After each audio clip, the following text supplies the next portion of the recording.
फलटण येथील डॉक्टर आत्महत्या प्रकरणातील आजची एक सर्वात महत्त्वाची अपडेट म्हणजे आज या ठिकाणी उबाटा गटाच्या नेत्या सुषमा अंधारे जे आहेत ते या ठिकाणी येणार आहेत। फलटण शहर पोलीस ठाण्याच्या परिसरात त्या आज येणार आहेत, कारण गेल्या काही दिवसापासून या प्रकरणामध्ये जी काही राजकीय पुढाऱ्यांची नावं जी चर्चेत आलेली, यामध्ये माजी खासदार रणजित नाईक निंबाळकर यांच्याबाबत त्यांनी वेगवेगळे आरोप केले होते। अनेक नेत्यांनी त्यांच्याबाबत आरोप केले होते, मात्र आज स्वतः सुषमा अंधारे ज्या आहेत ते या ठिकाणी येणार आहेत।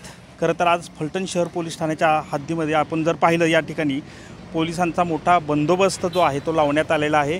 मीडिया प्रतिनिधींना देखील या गेटच्या बाहेर ठेवण्यात आलेला आहे आणि याच ठिकाणी आज सुषमा अंधारे या स्वतः येणार आहेत।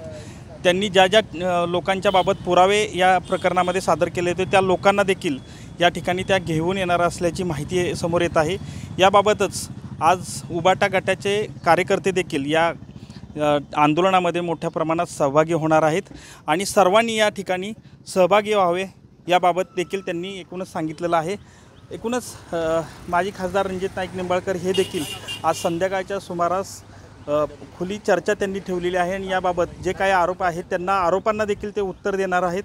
याबाबत आता सध्या आज दिवसभरात नेमकी काय घडामोड होणार याबाबत सर्वांचं लक्ष जे आहे ते याकडे लागून राहिलेलं आहे। मात्र हे प्रकरण जे आहे त्या प्रकरणामध्ये ही आत्महत्या नसून हत्या असल्याचा आरोप जो होता तो याबाबत सुषमा अंधारेंनी व्यक्त केला होता आणि आज याच अनुषंगानं पोलीस प्रशासनाला देखील ते भेट घेणार आहेत। कॅमेरामन आमिर शेखसह संतोष नालवडे, TV9 मराठी, फलटण, सातारा।